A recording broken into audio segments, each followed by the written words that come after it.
The easiest way to do research: shadow, ask if they'll let you do research, follow up, and then let's get the ball rolling.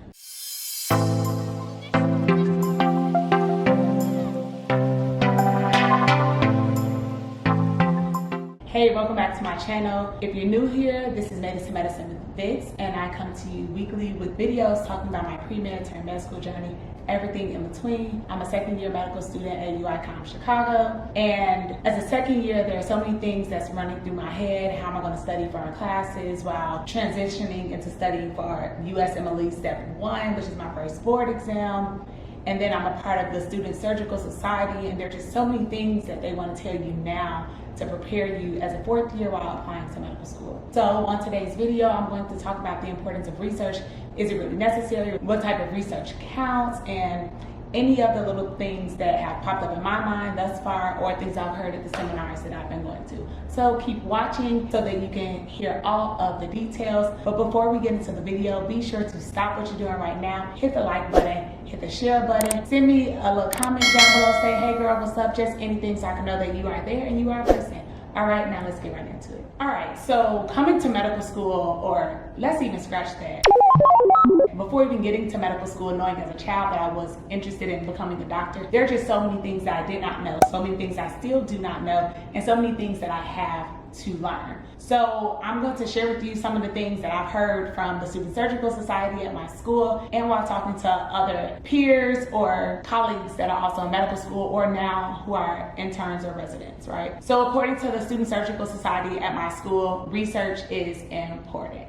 And by research, if you are certain that you want to go in surgery, it's not as important for you to do research in internal medicine or like family medicine or psychiatry because you want to do surgery research. Now, everyone knows that once you come to medical school, your interests could change. I came in saying ortho. I was so close to saying ortho or bust. I shadowed ortho. It wasn't really my thing. And then I shadowed ENT and I instantly fell in love. Was like, oh wow, is this what love at first sight looks like? But before that point, I hadn't done any research. But as a first year medical student, it's important to try to get in and do research, even if it's just a clinical trial and you're running like a focus group or, you know, something that could get your name on the research. But a small caveat to that, try to do something that you're enjoying, because I've always said to myself, I can't stand research, I hate research, but I got into research last summer and actually kind of enjoying it. A little bit more than a little, like it's pretty dope in my opinion.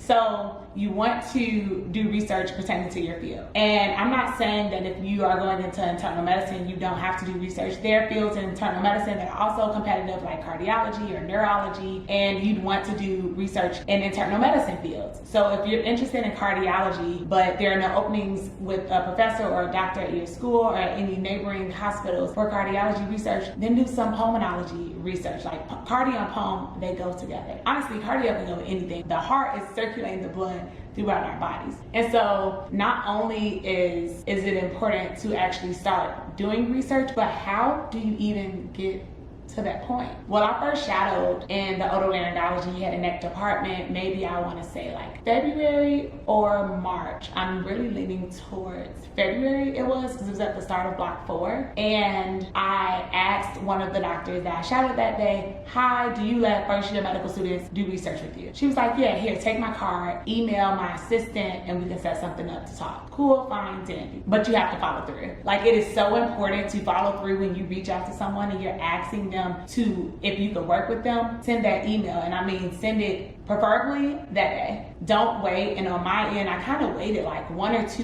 weeks, I want to say, where I had to reintroduce myself in the email saying, hi, my name is, and I shadowed you on this day and I asked you these questions. But doctors have a lot of things going on, just as you as a student have a lot of things going on. So it's best to prioritize what you're trying to do. But instead, I tried to ask the resident chair if I could shadow with her, and she said that's reserved for M3s and M4s because they're closer to matching, which makes sense. But in my mind, you know, trying to be a little strategic and make sure the coordinator knows who I am, since this is a field that I'm interested in, but they shot me down. And I'm like, huh.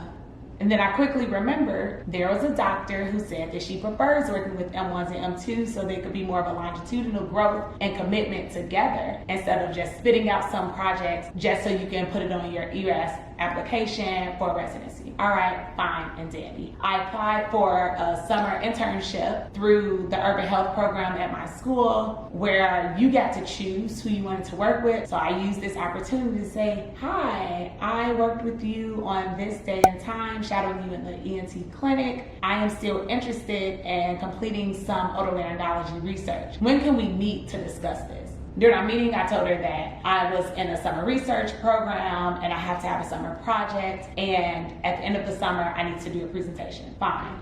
We set out to write a literature review. So I'd only written that one literature review, and it was a group review with another MPH student and then 2 Masters of Nutrition students. So it was very different. It was community-based, and quite frankly, it was a while ago. And since I only was responsible for a certain part, I have never gone through the entire process. So up front with your research mentor, if you've never done this type of research before, state it. Be honest. Don't try to fake the funk, because honestly, it's a waste of time. So I was telling her things that I didn't know, and she was very receptive and helpful with leading me in the right direction. But also, if you feel like there's more information that you need to complete your task, ask. No one likes for their time to be wasted. So I would reach out to her or my research mentors. I have a faculty mentor and a research mentor through my summer program. And the research mentor is an MD PhD student. He would sit on Zoom with me as often as needed and run through all of the processes. Great. So now I'm at the point where I'm getting ready to submit an abstract for a conference so that I can present it there, which is also a great networking experience. And I meet with my research mentor every other week. We talk about updates.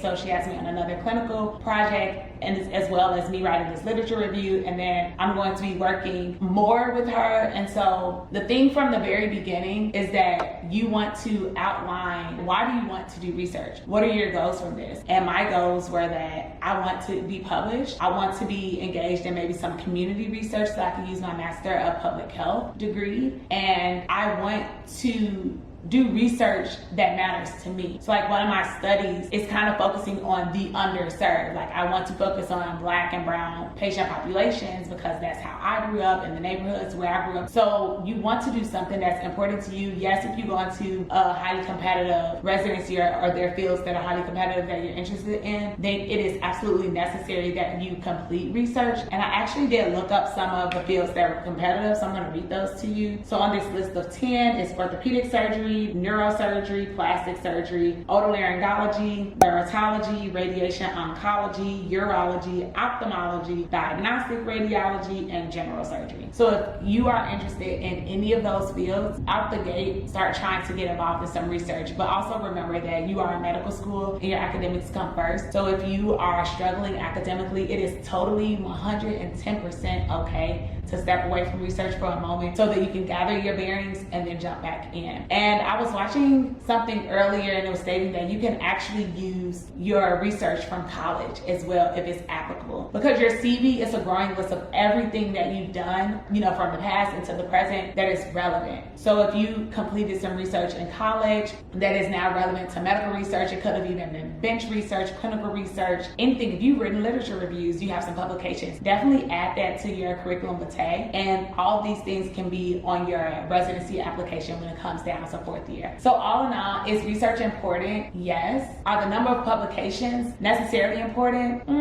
It's debatable. Is it ultimately important to show your passion, your love, your why around doing research? Absolutely. Because once you get to the residency interviews, who cares if you got 20 publications in 20 different fields talking about 20 different things, and you can't even tie all of the research in together because you were doing it because you heard that you had to be a competitive applicant. In order to be a competitive applicant, you needed to knock out all this research. That means nothing. It kind of goes hand in hand with the students who get a perfect MCAT score, have a perfect GPA, and they've never done anything extracurricularly in undergrad. And then they're wondering why they weren't accepted or why it takes them a little longer to get accepted. The point is that people are looking for well-rounded individuals, not just someone who solely is book smart. We want to know they want to know that you are competent in many different areas. So if you're doing research and you maybe only got let's say 3 publications, which I know people who have matched into very competitive fields with 3 publications, but you can talk about what you learned, what you gained, what you you've gathered in that research experience. And then the other papers,